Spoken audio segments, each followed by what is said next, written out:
The Tallis Scholars, directed by Peter Phillips, singing the Ave Verum Corpus of William Byrd, arguably the greatest composer ever to have come out of England.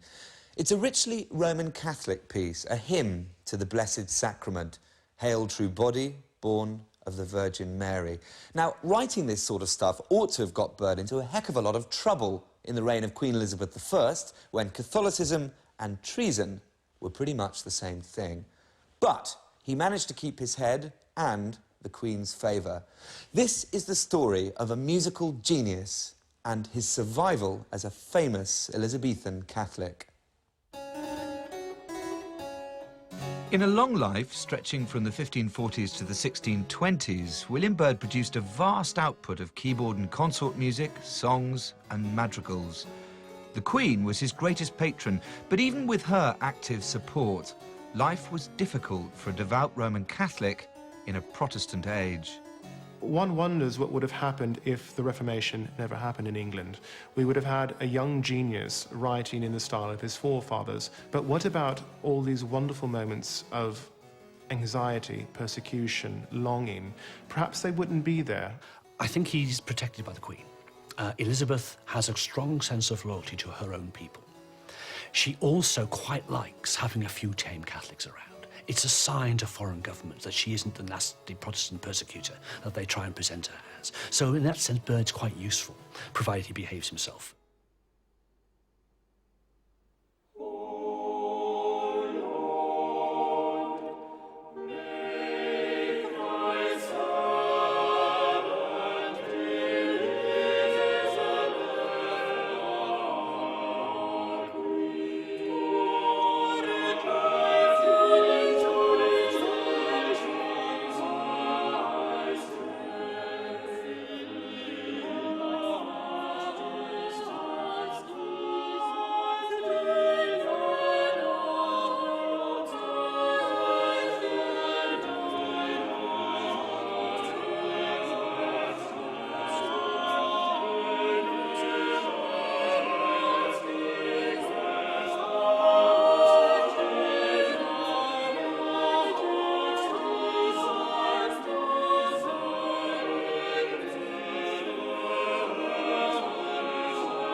Byrd's childhood and youth are shrouded in uncertainty, but in 1563, at the age of 23, he was appointed organist and master of the choristers at Lincoln Cathedral. This was a prestigious job, working in one of the greatest buildings and largest dioceses in England. This was the centre of Byrd's work at Lincoln, these magnificent medieval choir stalls. As the organist and master of the choristers here, he was paid the respectable salary of £13, 6 shillings and 8 pence a year. Plus, he received another salary from a nearby rectory. It was the launchpad for Byrd, the composer. Part of his job was to write music for the Anglican services here. But it was going to be a great struggle. This was Reformation England, and there were plenty of people who would have wished to extinguish Byrd's fiery brilliance once and for all.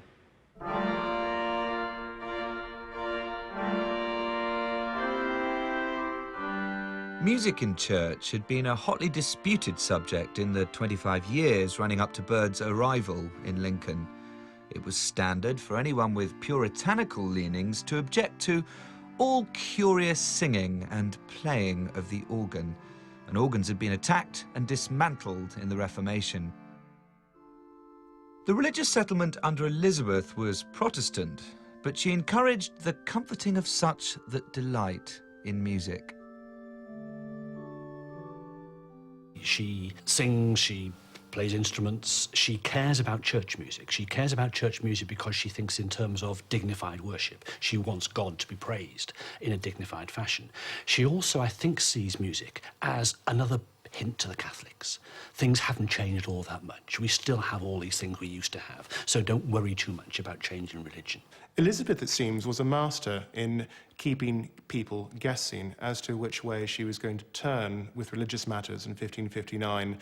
Priests were allowed to wear copes, but yet they were still saying services in English. Musically, what was Byrd going to do? She did introduce some leeway. She allowed certain things to be sung. Of course, she herself was a musician, so maybe that played a large part in it.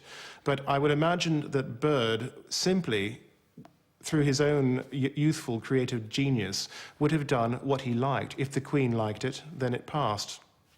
The records of Byrd's dealings with the Dean and Chapter of Lincoln Cathedral are kept here in the Wren Library. In fact, when Byrd first arrived, the Dean was very musical, so he wasn't the problem. The real Puritan bugbear who gave Byrd a hard time was the Archdeacon, John Aylmer, who was later credited with purging the Cathedral Church of Lincoln, being at that time a nest of unclean birds. Well, here they are, both of them, in the accounts. William Byrd signing for his special robes or livery, and you can see he's proud, he's florid, he knows his own worth. Aylmer, on the other hand, angular signature, drawing the line against popery. The whole story of music in Reformation England is focused in this conflict. Byrd's expressive organ playing was just too florid for Puritan tastes. There was a clash. Byrd was stubbornly Catholic. During his time at Lincoln, he'd been writing very elaborate keyboard fantasies, and the chances are his organ playing was probably very similar. The Puritans in the chapter didn't like it. They suspended his salary. Byrd, ever the pragmatist, gave in. And from now on, he had to give the note on the organ and then go and sing the anthem with the choir. He gave in. But he wasn't going to stay here long, not on those terms. After almost a decade in Lincoln, Byrd was soon on his way to London, where his talent was already known in court circles. But he'd used his time in Lincoln to experiment musically, and the long-term legacy of those years is some sublime Anglican music.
Byrd went to London in the early 1570s to take up a coveted post as gentleman of Her Majesty's Chapel Royal.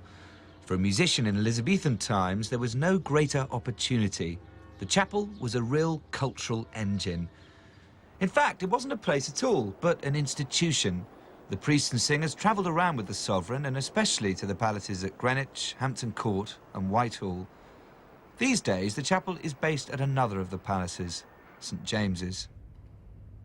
It's much changed since Byrd's time, but as chorister and organist, he would have known the painted ceiling which commemorated Henry VIII's short-lived marriage to Anne of Cleves. For all this grandeur, it's essentially an intimate place. For Byrd, the Chapel Royal was a haven.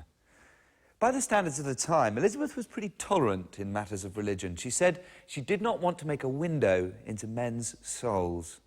And in her private chapels, she had crucifixes, candlesticks, and Latin. She loved the old language of worship. Protestants didn't like it at all, and on several occasions through the 1560s, there are break-ins into her chapel, and the crucifix and the candlesticks are thrown down and smashed. A good deal of hostility and suspicion on the part of the Protestants that the Queen is either making too many concessions to Catholics, or even perhaps that she might secretly be one of them. So there's a good deal of uncertainty and a good deal of suspicion around. One must remember that Latin wasn't the problem. The actual language wasn't the problem. It was the context of the language. Composers were free to explore certain texts, and especially the Verbum Dei, the Word of God, the Bible. What you probably wouldn't find so readily would be a Latin text of the Salve Regina, or any other antiphon to the Virgin or the saints.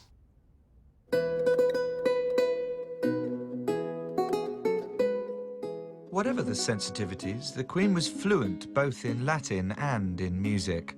Her pursuit of cultural achievement was shown in her support for the Catholic William Byrd, together with his mentor, the older composer Thomas Tallis. These two organ virtuosi and gentlemen of the chapel were valued as geniuses who brought distinction to the court. It's therefore not surprising that Elizabeth granted them the first patent to print music in England. We give and grant full privilege and license unto our well-beloved servants Thomas Tallis and William Byrd, two of the gentlemen of our chapel. Music printing came rather late to England. Continental music publishers started in the early 16th century. In England, the first real publication, the first full publication, was the Tallis and Byrd Canciones Sacrae of 1575, quite late. And one might beg to ask why it was so late. I think it's probably a situation of organisation, of who is going to print the music, who is allowed to print the music. And Elizabeth gave this privilege simply to her two favourite musicians. This first volume, a collection of Latin motets, was not a business success. But the patriotic rhetoric in its preface and its fulsome dedication to Her Most Serene Majesty the Queen are used to commend music with a strongly Catholic feel. Elizabeth understood that you could be a stiff papist, yet a loyal subject.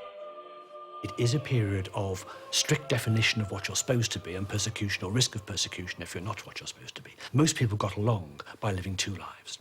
And perhaps in the case of someone like Byrd, there's also the fact that the man, because he writes Anglican church music, because he sings in the Chapel Royal sometimes, while being a known Catholic, he's making gestures of conformity. He's saying publicly to the Queen, I am loyal, I am on your side. When it comes to the push, I'm on your side.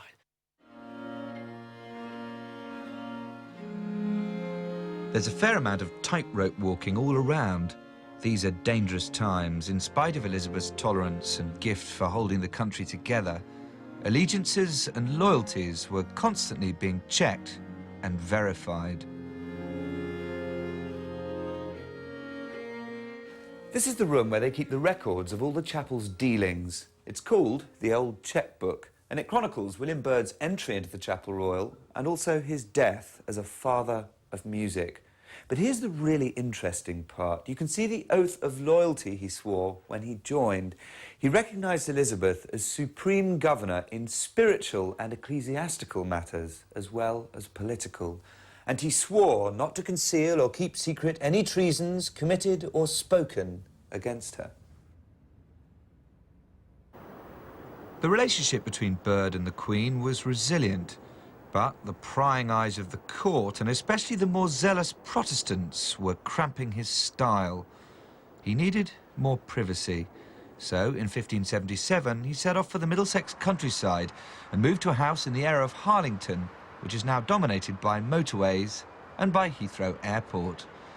Byrd settled here at a time of carefully watched arrivals and departures in the world of English Roman Catholics. In the late 1570s, early 1580s, the position of Roman Catholics was increasingly precarious and vulnerable. Papal bulls had excommunicated Elizabeth, which is a bit like a foreign invitation to treason. And more than that, colleges were being established on mainland Europe to train English priests who could then pass back into the country and minister to the faithful in secret. And often as not, this happened in Catholic country houses. The state was on edge. It was a time of searches, of executions, of paranoia. Everyone was vigilant, and Byrd's name was well known to the authorities. Spies were watching William Byrd, who, by the early 1580s, was keeping dangerous company. He was worshipping in private houses with leading Jesuits present. People like Edmund Campion, who, in 1581, was tortured at the Tower and then executed at Tyburn. The state had no standing army or police force, so it used show trials and executions to build a climate of fear, also to drive home the equation of Catholic missionary work with treason. When Catholic missionaries are coming into England, seminary priests from 1574, Jesuits from 1580, they're seen, certainly from a government point of view, and in some measure from a Protestant point of view, as a kind of fifth column. They're not quite Spanish spies, though they might be. They're not quite necessarily always Roman agents, but they might be. But they're certainly men who, at the very least, are sustaining Catholic loyalties. And from a Protestant or an official point of view, any Catholic is a potential collaborator if and when an invasion from Spain comes.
I've come here to the Public Records Office in Kew, and through the documents here you get extraordinary glimpses of Byrd's life.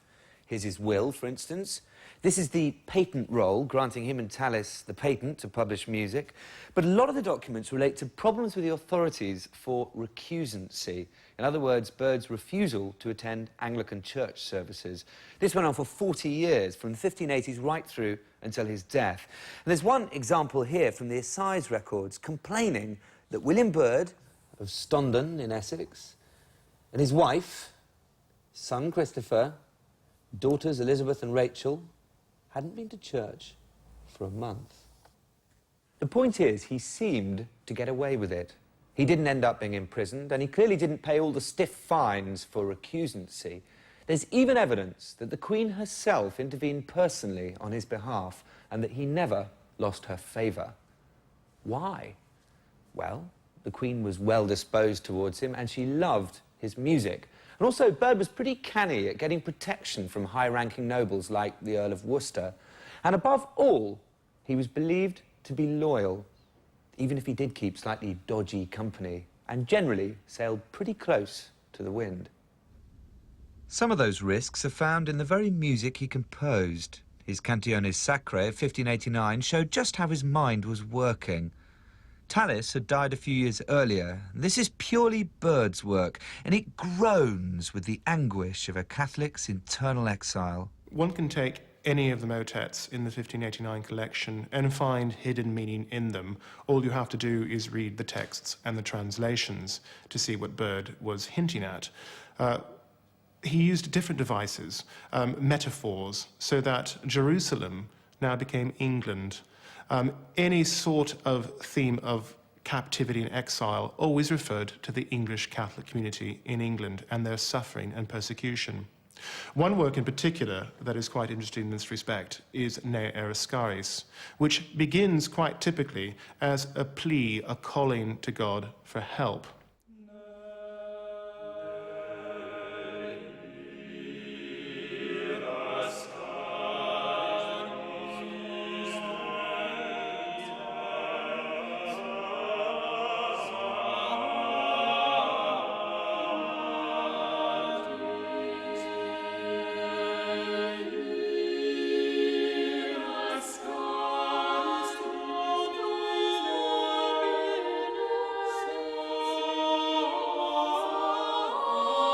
The second part uses these metaphors quite swiftly.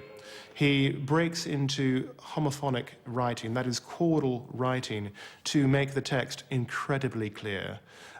It's the point where he hits Zion is made a wilderness.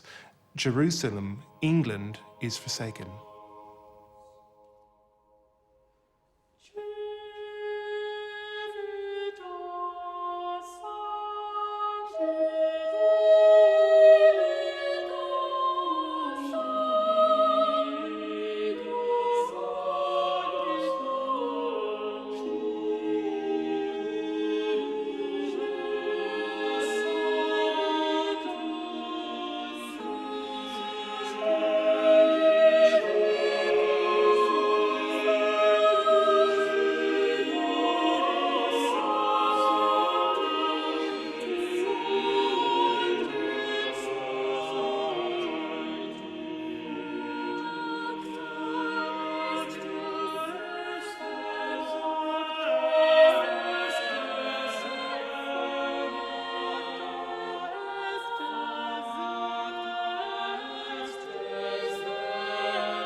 Byrd was risking these coded messages about the plight of Roman Catholics just as the conflict with Catholic Europe was coming to a head. In 1588, England faced a Spanish invasion, and the Armada was to give Elizabeth her great moment of leadership. I've come back here to St James because it was up here at the Royal Closet that she prayed on the night of the conflict. St James's Palace felt safe, but it was also a matter of good communications. The high gatehouse next to the chapel gave a view onto hills around London, where beacon fires brought signals to the Queen. From here, she could watch the progress of the battle. And after the victory over the Spanish, she wrote the words of an anthem in celebration. "Look and bow down thine ear, O Lord." Only a fragment of it remains, and there are no prizes for guessing who she asked to set it to music. Yes, a certain Roman Catholic gentleman of Her Majesty's Chapel. So we've got this strange situation of a man who, sometime after 1581, sets to music a poem commemorating and lamenting the execution of the Jesuit Edmund Campion, but also writes music in celebration of the victory in 1588 over the Spanish Armada. Now, these two things look very different. They look incompatible, but they're not incompatible because Byrd is a Catholic, highly sympathetic to Catholic missionaries, a supporter of the Jesuits, but Byrd is also an Englishman who makes the kinds of gestures and public statements of loyalty and obedience to the Queen, which other Englishmen made, Protestant and Catholic alike. So, the Englishman William Byrd rejoiced with the Queen over the defeat of Spain in the flames of the Armada. What's more, alongside his majority output in Latin, he continued to write a small number of pieces in English, and great pieces at that. One can look at Byrd's English church music output and recognize a number of styles, and one might also question whether his heart was really into writing this English stuff. And certainly the proportion of his Latin church music favors against this. But if you look at his English output, there are simple settings and there are elaborate settings. And of the latter, the greatest must be his great service. It is composed in symphonic proportions. It's quite large. Possibly it was a commission. It must have been written for a special occasion. But really, it's the first time, I suppose, in Byrd's English church music where he pays such great attention to the words, to the musical structure.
Peter, one of the things that's always struck me about Byrd's music is the extreme level of passion in it. Is that something you share? Yes, well, he's one of the most passionate of those late Renaissance composers. He had the knack, because the words are so important to him, and unusually important amongst those people, that he had the knack of being able to wrap the music around them. And this meant that he could do any emotion in the gamut. He could be happy or sad, everything in between. And in the sad side, because of his position as a Catholic in an unsympathetic country, he really was able to go into the very many shades and extremes of sadness and penitence and emotional sort of dereliction. How close do you think his passion is to Tallis, for instance, who has a passion, but I think of a very different sort? Well, Tallis was an earlier generation, of course, and that he was brought up to make sound expressive more or less by itself. There are so many long lines in Tallis. And I particularly love that style, actually, because we can sort of luxuriate in it and make it tell, and it rings so well. But with Byrd, it's more wordy, and the texts really express themselves through beautifully contrived music. And do you find conducting it that it's the kind of music that you can just touch and it moves, or do you feel you have to get your hands dirty? Well, I never feel that I can just let things run. I'm too hands-on as a conductor, if that's not a contradiction. I really want to be right in the middle of the music, sort of ticking with it. It's my job as a conductor to keep the speed, and I take that very seriously. I'm a speedster. I want to be right in there, controlling it. When you're performing Byrd, you stop worrying about the fact that you're in some horribly dead concert hall. But the reality is, if you're in a place like Tewkesbury Abbey, which has got its own whole kind of spectrum of colours that it adds to the music, that makes a huge difference. Everything about Tewkesbury Abbey was fantastic as far as I was concerned. I love being in those religious spaces because it suits the music. It shows, as you say, it throws sort of colours and perspectives onto the music, helps us think about what's going on in the sound and so on. And then there's the sound, which carries on. I mean, it's so beautifully framed in a building like that. I always remember when I was a student, it was always a terrible struggle getting out of bed on a Sunday morning to go and sing at Mass. Always when it was a 3-, 4- or 5-part Mass of Byrd, it just made the most colossal difference. Your hangover, your misery, your sense of despair at being up at all just melted away. We've sung the 4- and 5-part Masses an awful lot, in concert actually, not in church services. But you're right, every time we come to them, especially the 4-part, there's something in the music that you just forget everything. You forget that it's an awful concert hall, dry acoustics, you don't feel very well, you've got jet lag, whatever it was. Yeah, the music just carries you away. There's a very strong sense of frustration, of alienation, of just what an uphill struggle it is for him living as a Roman Catholic in Reformation England. He writes these big sort of blockbuster pieces of deep penitence, of deep regret. There are many of them, actually, but I have to say that Tristitia et Anxietas is, I think, my favourite. It's such a glorious piece to sing, and as an interpreter, as a conductor of this music, I find the opening page, if one can get it right, one of the most perfectly satisfying things to conduct. If you get the mood, the balance of the parts, the speed, and then therefore the silences between the phrases right, it's just epic stuff.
Byrd clearly needed more freedom for his Catholic way of life, and in the 1590s he set off for a sort of semi-retirement in Essex. He was still on the books of the Chapel Royal, but he sought protection for his worshipping life from Roman Catholic patrons in the country. And at the centre of his world were the houses of the Peter family, including Ingatestone Hall, a relaxed workplace and a spiritual home. About halfway along this lovely gallery at Ingatestone, there's this alcove, which once upon a time looked down on a chapel. The musicians would have been placed here to lead and accompany the Mass. Well, now the chapel's gone, and the alcove houses some important portraits. This is the man who built the house, kind of prototype Elizabethan civil servant and man on the make, Sir William Peter. Next to him, his son, John, the first Lord Peter, who was an important patron for William Byrd. Once again, we're talking about a wealthy Roman Catholic family who were trusted by the crown. If you wanted to live and worship quietly as a Roman Catholic, it was a good idea to be under the wings of a family like the Peters. John Peter's an interesting character because, I mean, his father had been Secretary of State to Queen Mary and in the first part of Elizabeth's reign. So he comes from an insider family. He's a major Essex landowner. From 1585 onwards, he's Lord Lieutenant of the county, which means he commands the militia. It also means that he has a kind of local governor role. He's also a Catholic, with a Catholic chaplain at home, with services, secret services being held in the house, with known recusants, known Catholics like William Byrd, regular visitors, with servants getting into trouble for their Catholicism. But he, of course, doesn't get into trouble. You don't monkey around with nobles. You don't strike down a nobleman unless he really is obviously and seriously involved in treasonous plotting. You don't strike down a member of the Queen's household. You don't strike down a member of the Queen's chapel. We're not just talking about a society or a state in which the law is enforced willy-nilly. It's a highly selective state. Of course, it wasn't totally safe to harbour priests, even in the large house of a trusted Lord of the Shire. Secrecy and concealment were needed. There are two of these priests' holes here at Ingatestone Hall.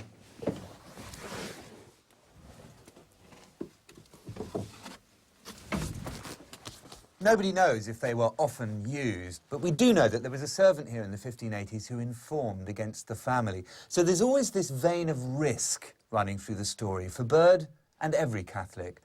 Byrd himself was both politically careful and stubborn. So when he published 3 complete new settings of the Mass in the 1590s, there was no title page, but his name appeared on every sheet of the music.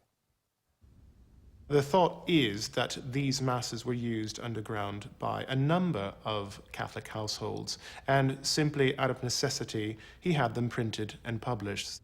A mass hadn't been composed in England probably since Thomas Tallis's effort in the 1550s. So Byrd had to reinvent the style. He had to look elsewhere for inspiration. For example, early settings of the mass by English composers didn't include a Kyrie. So for the first time, Byrd composed a Kyrie. Where did he look? He looked abroad.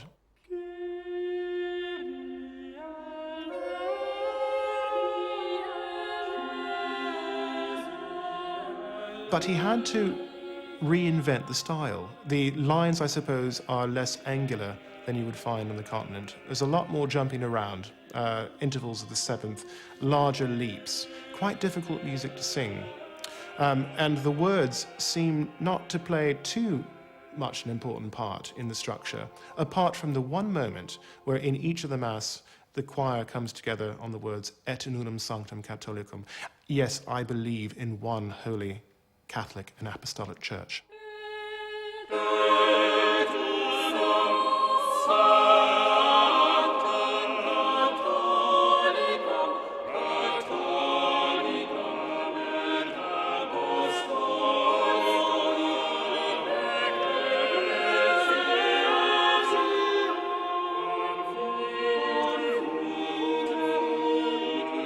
Byrd believed in the eternal survival of the Holy Catholic Church, but the great reign of his patron Elizabeth was ending.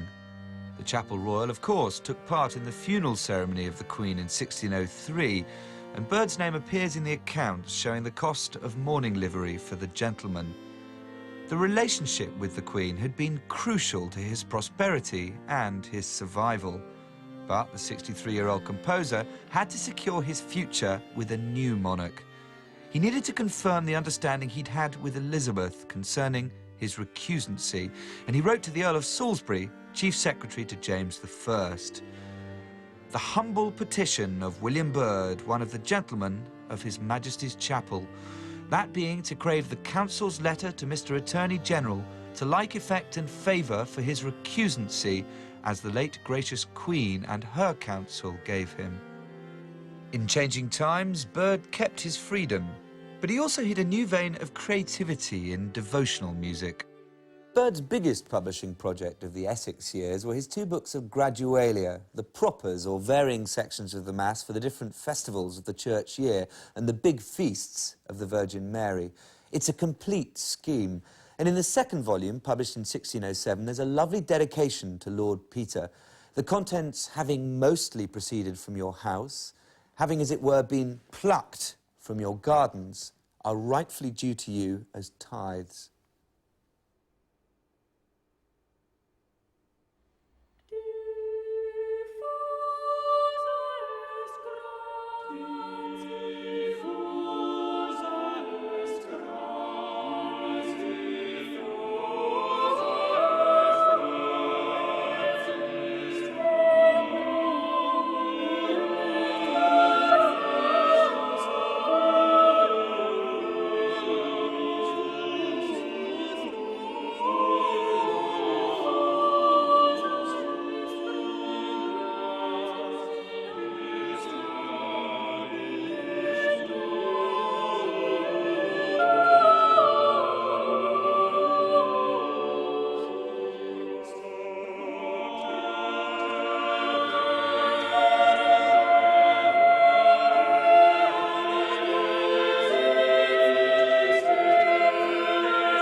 Byrd was terrifically bold in being so openly Catholic in the Gradualia, published as they were in the years immediately following the Gunpowder Plot. They had to be sung in secret, though the musical context isn't clear. What we do know is that they would have been performed in private households, like the Peters. So one could imagine that Byrd composed a new set of, say, a Marian Mass to go with his ordinary. Perhaps he asked a few of his buddies from the Chapel Royal to come down to Staunton Massey and sing, perhaps. Perhaps also some of the women in the household who could sing sang the soprano line. Or even, if there weren't enough singers at all, that if you had a viol sitting in the corner of the room or a lute, you could join in one of the voice parts there.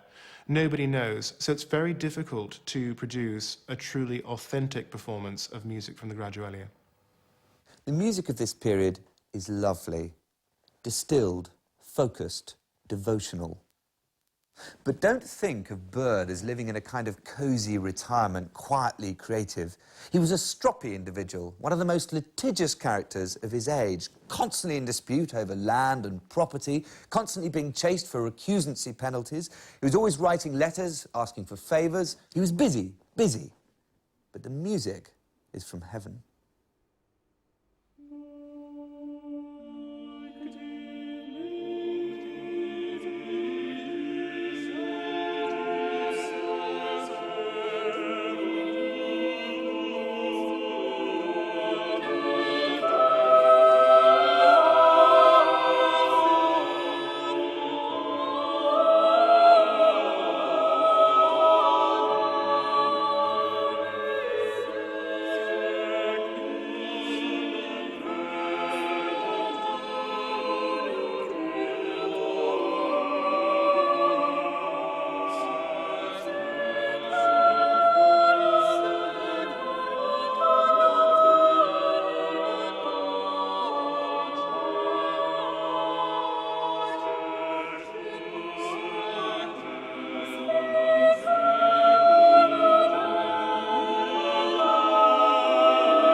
William Byrd died in 1623 at the age of 83, and he wanted to be buried near his wife in the parish churchyard here at Stondon Massey.